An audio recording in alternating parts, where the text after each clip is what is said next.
Hello, onlookers. Today I want to talk about criticizing Amazon's Rings of Power series. Finrod, being one of the examples I bring up for said criticism, has made it into the title. Okay.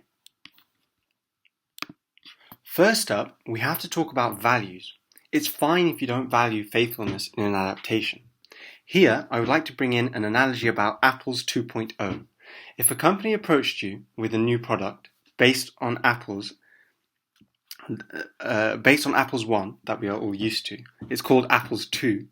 It looks like an apple, same weight, same size and shape, and you might think to yourself, I wonder what it tastes like. Maybe it tastes 200% more apple-like, a more intense apple experience. You expect the eating experience to be better than eating Apple's 1, but you probably want it to be very much related to Apple's 1. If instead their product tastes like pineapple, many would be completely put off.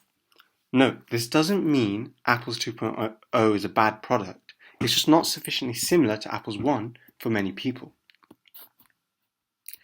I think much of the Tolkien fanbase, perhaps half, care very strongly about Apple's 2.0 being very much like Apple's 1, with maybe a few improvements. I say half here based on my experience on Reddit and some polling I've seen there.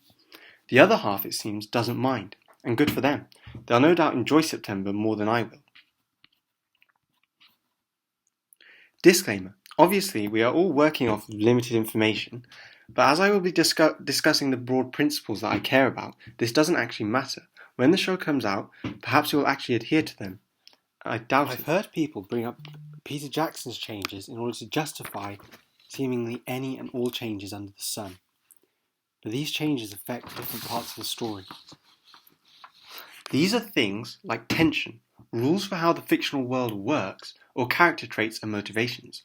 It's the preservation of those three things that fans who value a faithful adaptation really care about. You must also understand that nearly any change you make will affect these three things. So on to the next slide to discuss an example. In one of the latest Amazon promotional videos, it features Galadriel saying the quote, "My brother," presumably Finrod, "gave his life hunting the enemy." This quote shocked me because it seems to portray a very different Finrod to the one in the canon. If we think about what this quote evokes in the mind, it brings to mind a hardened warrior whose greatest value is to pursue the enemy at all costs. So naturally, we have to ask how Finrod is portrayed in the canon. How does this differ from Finrod in the canon?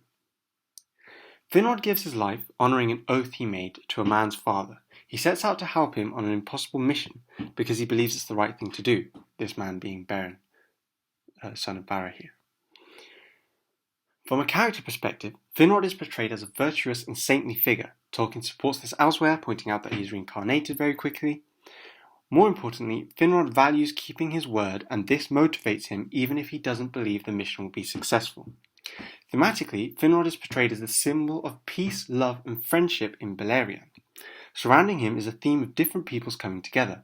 Unity is an important aspect of overcoming evil, both within ourselves and in the wider world. His death supports this theme as he tries to join forces with a man just as men had saved his life 10 years before and helped him before. Finrod also was great friends with the Dwarves, unlike other elves.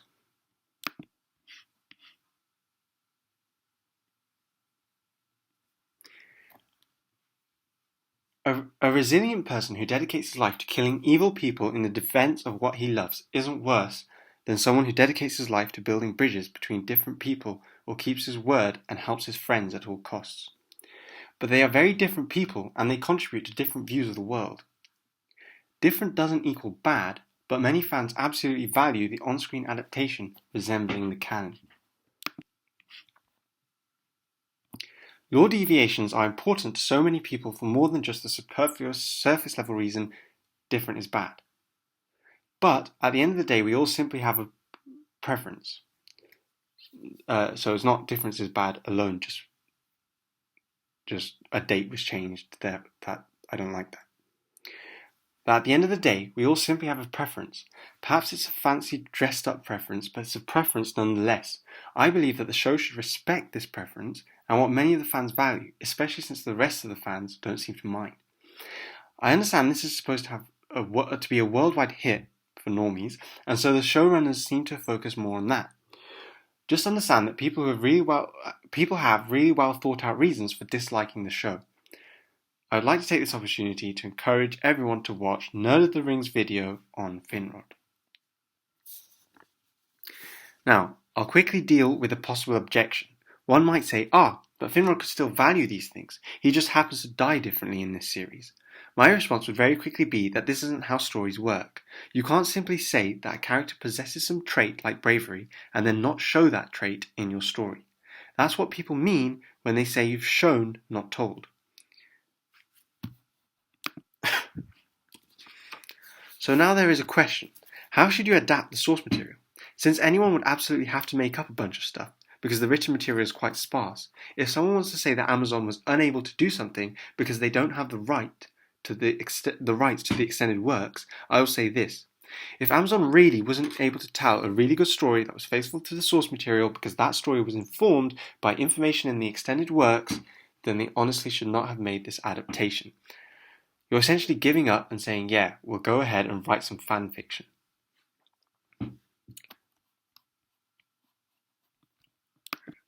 How should you attempt this kind of adaptation? Stories are better ones if they flow naturally from known facts and the canon when it comes to being a faithful adaptation. Suppose you wanted to tell a story about Amandil. We have some information about him. We know he is the captain of the ships and that he spent time on the King's Council and that he is one of the faithful Numenorians. From this, we could deduce some character traits. He is probably a good manager of people with good leadership skills. He would probably try to represent the interests of the faithful. He might oppose oppressive laws from the majority Kingsmen Council.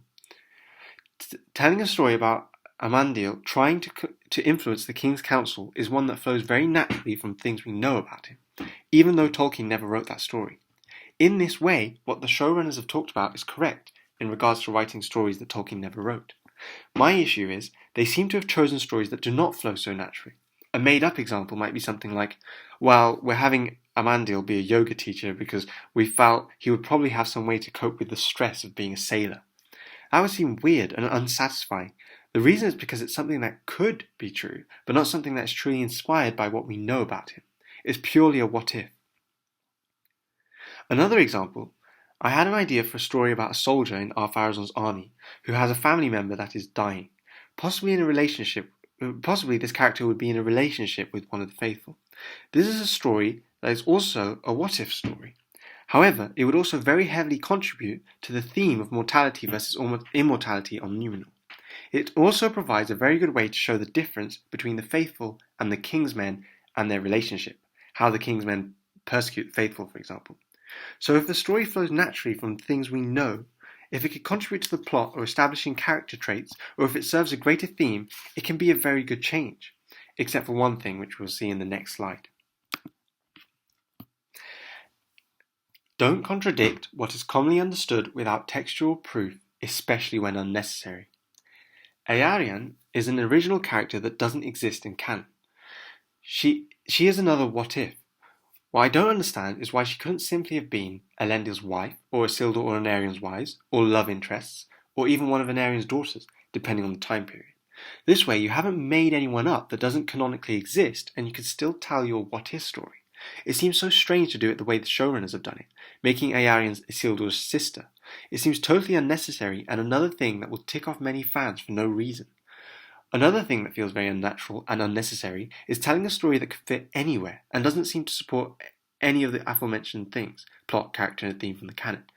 Elendil's single father story could fit in any story, anywhere, written by anyone. Why is it here when there is nothing about it in the canon? It doesn't seem to tell you about anything about his character in the canon, or a plot beat in the canon, or a theme in the canon. Ideally, every single change or invention should feel like it really ought to be there and makes perfect sense. It should be like a well-oiled machine. I truly believe that is where the magic comes from.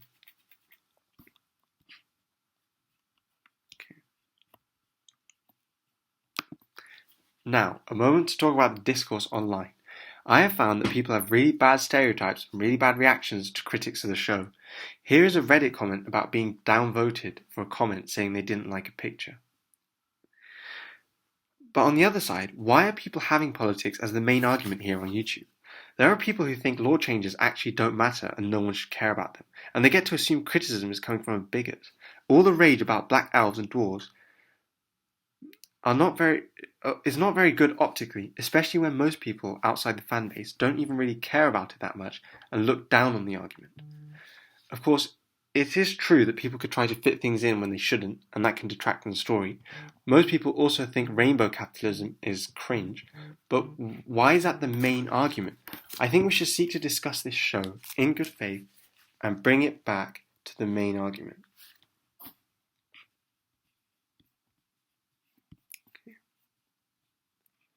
Bring it back to the main question. This series could be bad in its own right, but for many people, it's about whether you are pro or anti Apples 2.0 being very close to each other. Finally, exactly how different will Apples 2.0 be from Apples 1 should be the foremost question.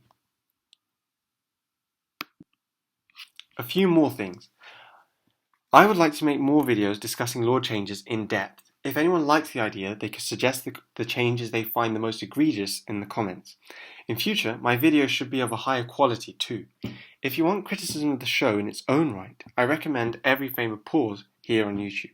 They won't hold it against the show that it isn't a faithful adaptation, if it isn't. And now, goodbye. Hope you found this video interesting, and please leave a like.